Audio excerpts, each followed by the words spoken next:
It's good to brew, baby. What is up, YouTube? It's your boy Millsy, back on Time Commander, back for another episode of Millsy Brews, the show where I take my first pass at the commander in front of us on a budget on my quest to brew the magic world.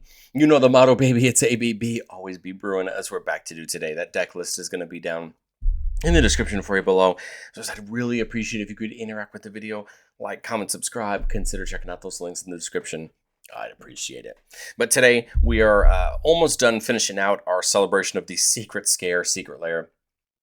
And today we're doing a commander I don't think I've done for the channel before in Vito, Thorn of the Dusk Rose. Of course, got that pretty new Trick or Treat art, a 3-mana black 1/3 Vampire Cleric. Whenever we gain life, target opponent loses that much life. And then for 5 mana, creatures we control gain lifelink until end of turn. The very astute Magic players, and the ones that have been around for a long time, are going to know that Vito is one half of a fairly classic Lifegain loop combo. We're going to talk about that a little bit later, but really, our deck's going to basically boil down to try to gain as much life as we can, right? Since Vito is going to allow us to drain our opponents every time we do it and build our way towards a nice win. But I want to say a quick thank you to the channel members. Thank you so much for supporting the channel. If you're interested in seeing all of our videos just a little bit earlier for just $1 a month, consider checking that out down below. Well, all right. Lifegain can come in a ton of forms, and I think it's easy to only get yourself, especially when you think about these Lifegain type decks, to be wrapped up in like Soul Sister type abilities. But I think, especially in mono black, we need to really lean in and rely on some of the great vampires we have access to. Things like Nighthawk Scavenger and Carsey Revenant are these nice flyers that have lifelink, and that'll be nice. I have to write grows for the things that are in the graveyard. You have things like Blood Tithe, everybody loses 3 and we gain life equal to life lost this way. Blood Tribute lets us have an opponent lose half their life rounded up. What if it's kicked, we gain life equal to the life lost this way, which can technically, right, with Vito out, knock a player out, which is pretty cool. Exsanguinate just has each opponent lose X life and we gain life equal to the life lost this way. Again, another really nice way to really hurt our opponents. The important thing to note with an effect like Exsanguinate is even though each opponent loses X life, we gain 3X life, and that's going to be one Vito trigger. It's not 3 separate Vito triggers, one for each opponent. The spell's only letting us gain life 1 time, so that's where our trigger right is going to be determined. Consuming Corruption deals X damage to our creature or planeswalker, and you gain X life, where X is the number of swamps you control, so we got removal and life gain.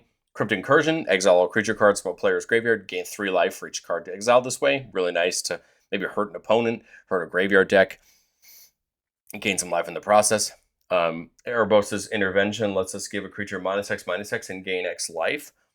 Or we can exile up to twice X cards from a graveyard. I like the versatility here. I think most of the time we're going to look at this as trying to be that removal spell. But I think it's interesting that you have the option to attack a graveyard, especially in a color like black, which is so good at setting up and attacking the graveyard.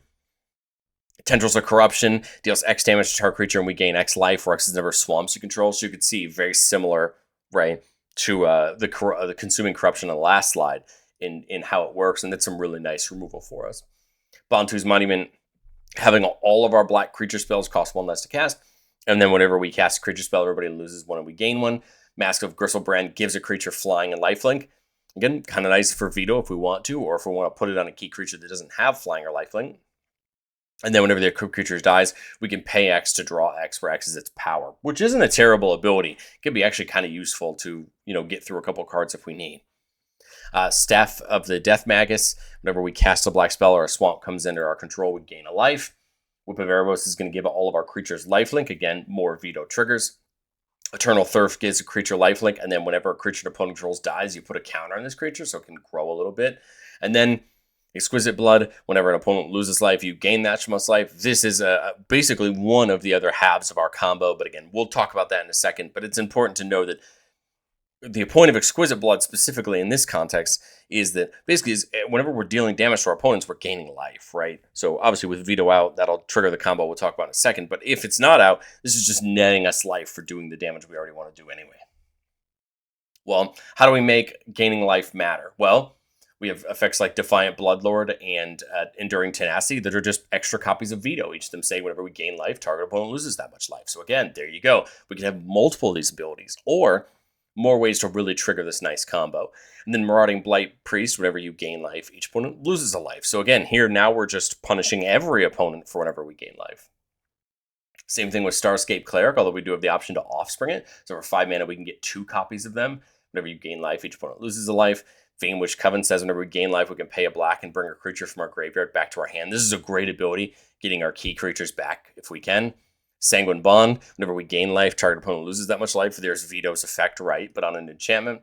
And we'll go over that combo in a second. I think probably if you're a student enough, you've probably already put together what the combo is, but I kind of want to show you all the different pieces that can near-neck together in a second. But we can go a little bit deeper than just gain life, lose life, whatever. You have things like Bloodletter or Backlots that say if an opponent would lose life during your turn, they lose twice that much life instead. Particularly brutal, right, with every effect like Vito's, because you're just dealing more and more damage.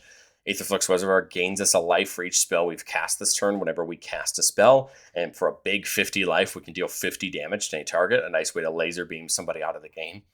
Bolas' Citadel lets us look at the top card of our library and play cards off the top and lands. And if we cast a spell from the top, we just pay life rather than its mana cost. This is really nice in a deck like ours because we're going to be focused on gaining life, meaning that we should have spare life to pay for these spells that we're casting off the top instead of always needing mana. And there's other ways to do that in Black, and it's something we could definitely look into. I haven't put a ton of stock into, but I think it's something you could really think about. If you really are doing a good job at gaining life and you're testing and you're seeing that, well, then find some more effects like these where you can do that. Bloodchief Ascension, beginning of each end step, if an opponent lost 2 or more life this turn, you get to put a counter on it. Note that goes off on everyone's turn. And then whenever a card's put into an opponent's graveyard from anywhere, if it has 3 or more counters on it, we can have that player lose 2, and if we do, they gain 2. We're not playing a lot of the forced sacrifice or mill or discard that Bloodchief Ascension is normally paired with. But I think the key thing here is that it's just going to be really useful for us to just really start draining our opponents, especially if we can get Bloodchief down early. And then, of course, Friction Arena, we don't mind paying the life to draw an extra card each turn. Okay, well, let's talk about the combo, because I think the combo makes a ton of sense, and it's not a logically difficult combo. You just got to find the pieces and make half of it happen. So you're going to see things like Vito and during Tenacity that say, whenever you gain life, target opponent loses that much. It even works with something like Marauding Bright Priest. It just says, whenever you gain life, each opponent loses a life. So, okay, that makes sense. Well, then you add an ability like Bloodthirsty Conqueror that says, whenever an opponent loses life, you gain that much life. And you start to see that now, as long as you can target your opponents, you have a way to end the game. Because as long as either I gain a life or an opponent loses a life, I now have triggers that are going to keep going off, and you're going to keep having an opponent lose that much life. And as long as you can target each of your opponents and nothing to stop either of the things going off, they will basically drain your opponents out for all their life total, and you will gain it all. Again, it is respondable to. This is not this is not an instant win, and in fact, you do have to continue to target your opponents. So it's not like it's not like it's just indefensible. Opponents could make themselves hexproof. They can give themselves protection, and then you cannot target them, right? So there's a lot of things that can be done to stop this combo, but in a lot of board states, generally, your opponents are not going to have the pieces available to stop it, and then it's going to happen. Now, this is the classic combo. This is what everybody considers to be the classic combo, is Sanguine Bond and Exquisite Blood. But remember, Sanguine Bond is our commander, so our commander and Exquisite Blood is technically a combo. Now, I will say that although this combo does end the game, I have a hard time calling this a bracket 4 deck. And the reason that is because I don't have any tutors in it. I really have no way to find this quickly. And although there are a couple pieces that work with Vito, all of them are 5 or 6 mana, which I feel like means that your opponent should have time to respond to them. And so that's why I call this bracket 3, and I think it really sits there. I'm not playing the tutors. I'm playing one game changer. This is not a tutor-heavy deck that's trying to find the pieces and slam them down as quickly as possible with fast mana, that kind of thing. So I don't really consider it to be bracket 4. I think it fits pretty nicely kind of in our bracket 3 window. But I've said it before on the show, and I'll say it again. No deck's ever complete. It's my first shot at Vito, and I think going into testing, the question is, are we gaining enough life? Does something like Allhammer's Archive that double the amount of life you've gained, would it help? Demon's Horn's just another way to gain some life. Whenever a player casts a black spell, you gain a life.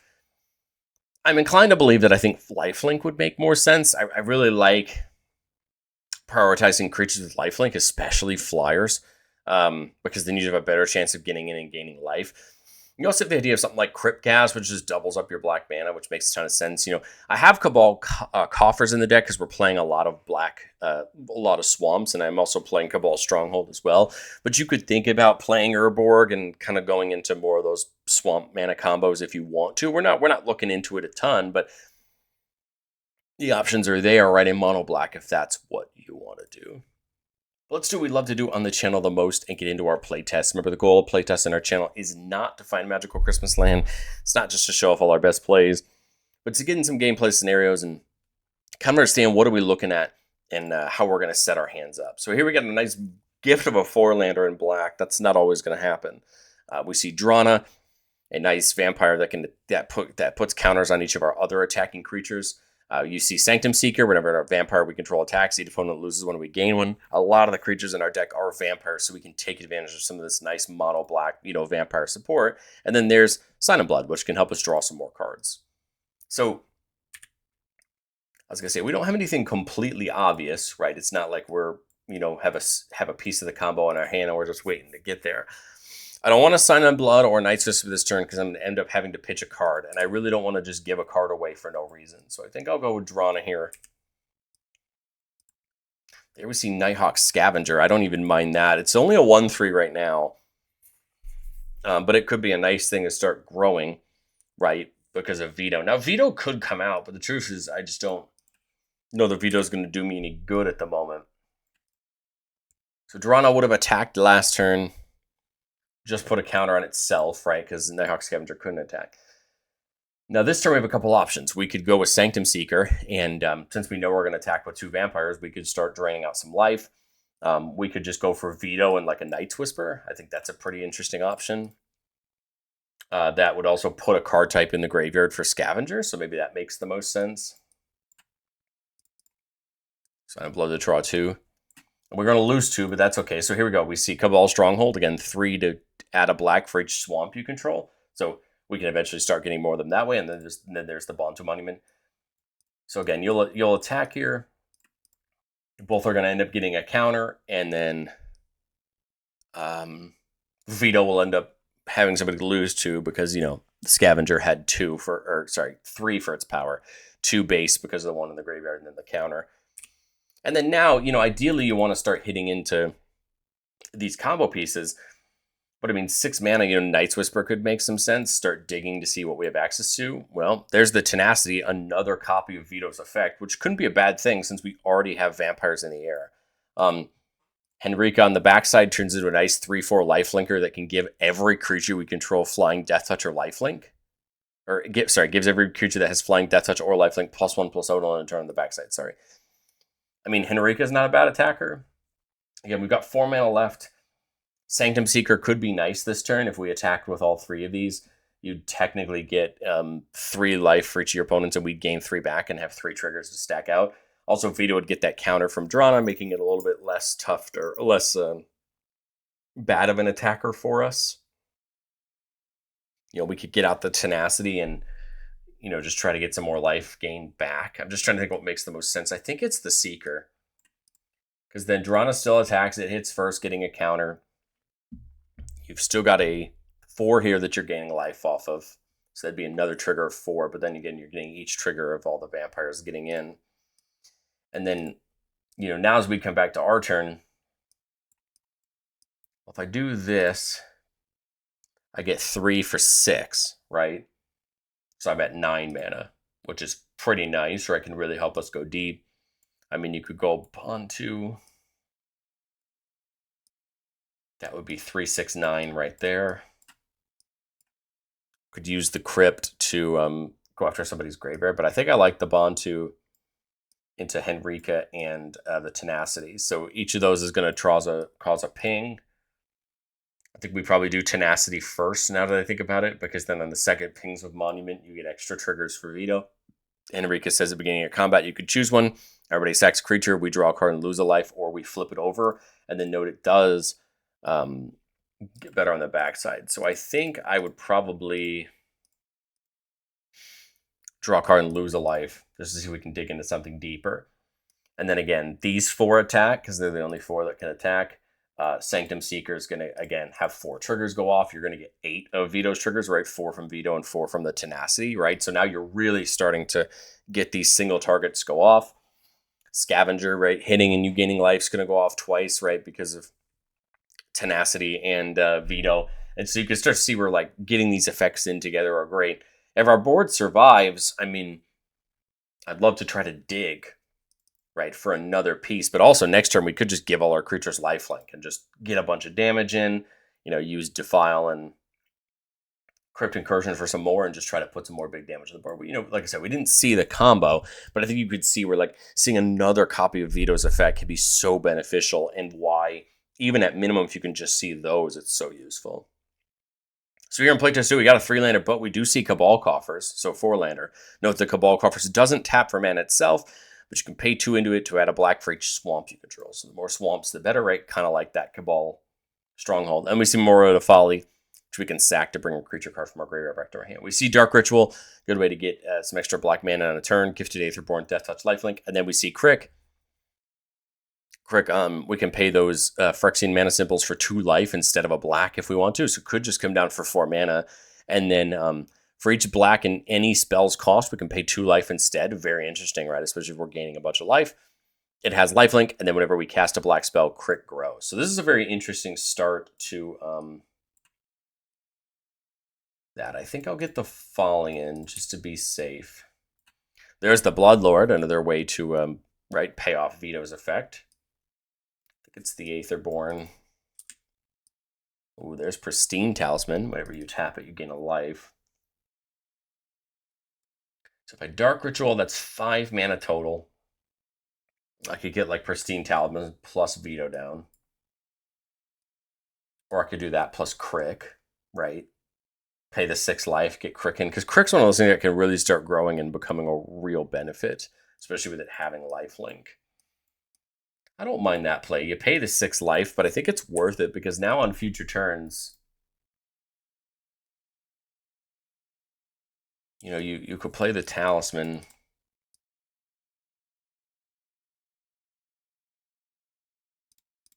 Tap to gain a life and pay 2 to get Vito in.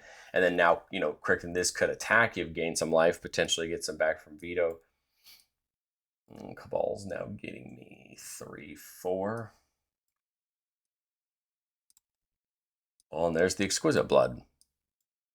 Right, so now we just need on cast of Exquisite Blood, we get a counter on Crick.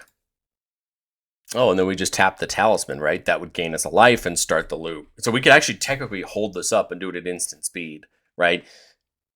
Because remember, someone can respond to the triggers and take out Vito, because Vito's the thing that's holding the combo up. You could almost just keep this Talisman up and do it at instant speed at any time to try to bait out removal or bait out something like that. Because remember, once this combo starts, if somebody takes out either piece, it's just going to stop, right?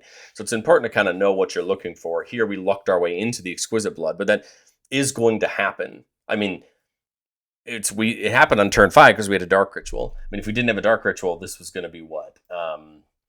Probably turn 7. So I mean, you can see where something like you can really see where something like Dark Ritual can help us a ton. But I mean, then there you go. Now we have the combo, and we can end out the game. So here we've got a 4-lander on Playtest 3 with Read the Bones. There's Bloodthirsty Conqueror, right? Our other half of the Vito combo. So that's 5 mana. So technically, as long as we can get to 5 mana, we could technically have a win. And we see Exquisite Blood. Okay. Well, I didn't expect to see both of them. I'll be 100% honest. Normally, you really only expect to see one. Turn 4, I'll play the Scavenger. We can hold up Defile. And then turn 5, there's the Conqueror or the Exquisite Blood. So, okay, that was a little bit quicker than I expected. But, I mean, I still wonder how many games out of 10 you're seeing Exquisite Blood or Bloodthirsty Conqueror in the top 10 cards of your deck. Because if I recall correctly, we have, 3 of these abilities in our whole deck? 3 out of 99, right? So just because in one playtest you happen to see both of them doesn't mean that this deck is going to consistently see both of them. And so I still don't think I'm willing to concede that we're in bracket 4, but I mean, I guess you could continue to see, and if you're always either finding ways to get them or drawing into them, then, maybe we think about, changing up the idea, because there's probably someone in the comments who's like, well, but it's just bracket 4. And it's like, okay, that's fine on paper. But what I think you have to remember a lot of the times is that how you intended to brew a deck and what it sits at is the big difference, right? I did not intend this to be a bracket 4 deck. I only have one, game changer. I didn't put in tutors. I didn't put in fast man. I didn't put in things like that. But if we're consistently seeing the deck being able to get the combo out by turn 5 or 6, my honest thing would be, well, if it's going to be bracket 4, make it bracket 4. Go in, put in the mana acceleration, put in the fast mana, put in things like that, and embrace bracket 4, right? Whereas I didn't really make it to be that. And so I know it may sound like semantics, but I think it's important to remember that, like, sometimes, especially newer players, aren't going to understand that, well, they built the deck to be a low bracket 3, and as it turns out, it's bracket 4 because it has this crazy combo in it that they didn't know.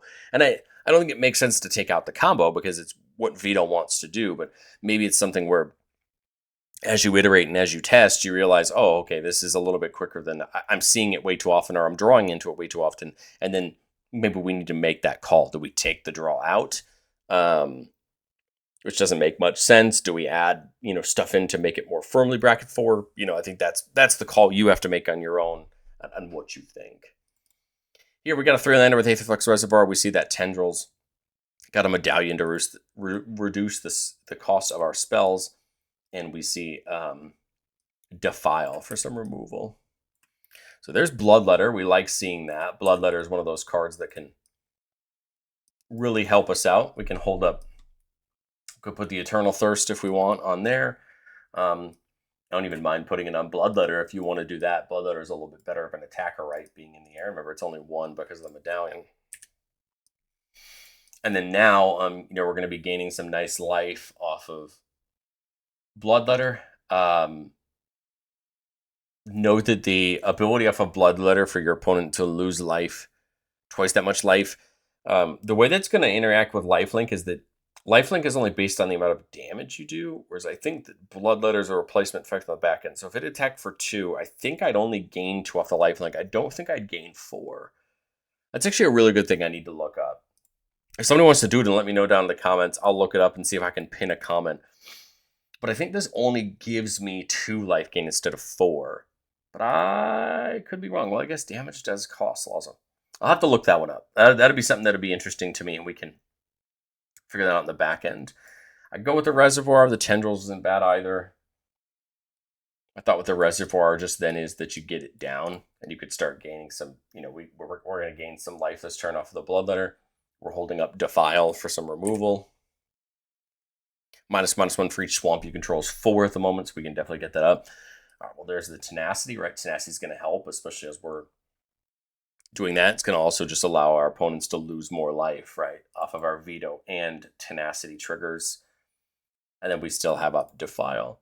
But again, I think we've got a nice setup here. You're seeing the multiple pieces. You're seeing Bloodletter, which, again, works really good with something like Blood Tribute, right, that forces your opponent to lose half their life rounded up. But, I mean, I think Bloodletter just, it pairs so well with Vito because you're basically having someone lose double the life you gained, right, because that loss of life is getting doubled. And so I think you could start to see where, like, it can get really useful.